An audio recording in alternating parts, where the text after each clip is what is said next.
If you're looking around the internet looking for ways to earn passive income by making money for doing absolutely nothing, this is the video for you. And I believe by the end of the video, you're going to change your perspective on passive income and investing for dividends.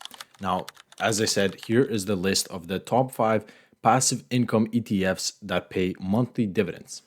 And on the side, you can even see how much money you need invested for it to give you $1,200 a month in dividends for doing nothing. And I even included an extra BK.TO, which is an ETF that invests in the top 6 Canadian banks and pays a 16% dividend at the moment. So before we get into the top 5 ETFs that I set out for this video, let's talk about BK.TO and explain why I own this company and why I don't like investing for dividends. So here's a chart of Canadian Bancorp.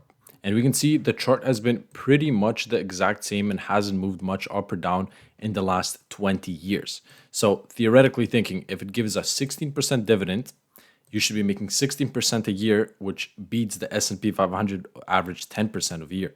But if we actually compare these two, we're going to find out that the BK.TO did not actually outperform the S&P 500 in almost any circumstance. And the only way it came close to beating the S&P 500 is if you did the drip, if you reinvested every dividend right away. If you did not reinvest the dividend, you would be down 10% in the last 20 years. So my question is, why do you want to invest in dividends if you're only going to reinvest them?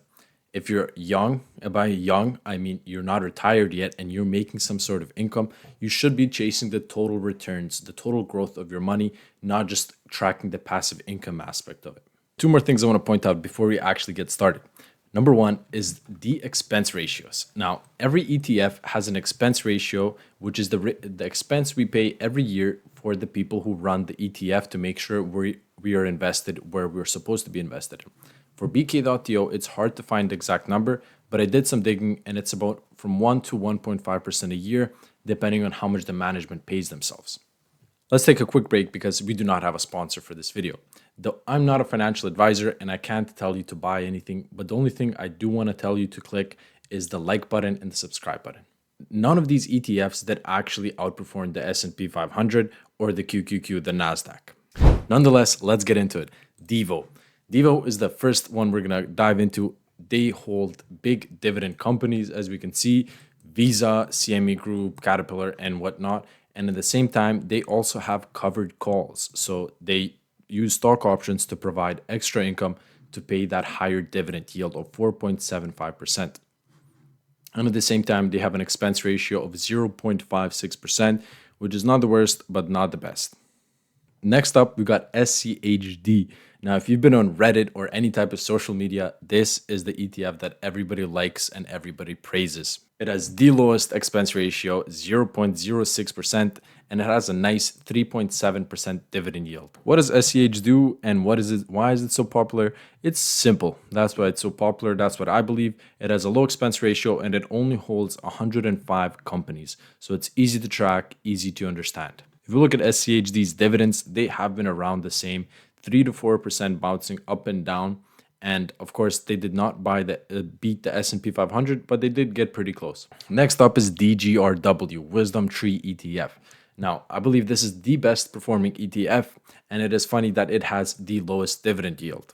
Now, it has an expense ratio of 0.28, which is pretty cheap. And let's compare it to the S&P 500.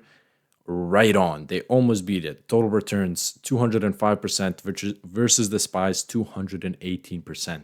JEPQ, YEPQ, whatever you want to call it. This is probably one of my favorites, even though I do not own it. And that's because it tracks the NASDAQ 100. So it tracks the top 100 companies in the US, such as tech companies, Apple, Nvidia, Microsoft. So it is very tech heavy, which I do like. And of course, it has a huge dividend yield of 11.9%. And at the same time, it doesn't have to have an expense ratio. Now, keep in mind, this is a very new ETF. It has been around only since 2022.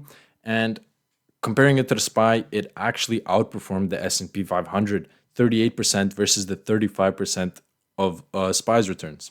But keep in mind, it only outperformed it if you reinvested every single dividend. If you did not reinvest any dividends, you would only be up 1% versus the S&P 500, you would be up 30%. And the last ETF, it is QMAX. This is a Canadian ETF for all you Canadians, and it gives a 12% dividend yield. 12% dividend yield, doing pretty much the exact same thing as JEPQ, investing into tech-heavy companies, with the top holding being Netflix, and it only holds 33 companies, and the rest of the money is in call options for these companies, and that's how they keep that high dividend yield. Now, QMAX has only been around for a little while, 2023, and they have grown their dividend from 1% to 12%, so they have been doing amazingly. And I cannot believe it, they have actually outperformed the S&P 500 SPY. They outperformed it, giving a return of 40% versus S&P's 38%. Plot twist, two ETFs actually beat the market, beat the S&P 500 in total returns. How did they do that? By buying tech-heavy companies and buying covered call options on them. But they pretty much buy the same things as QQQ and then buy covered call options on them. So let's compare them to actually owning QQQ or NASDAQ. We can see NASDAQ in the last year is up 7%, while QMAX and JEPQ are down 3%. So in the end, it is still much better to hold QQQ for the long term than chasing high dividends. I hope you enjoyed this video, and comment down below how long you've been investing into dividends and do you regret doing it.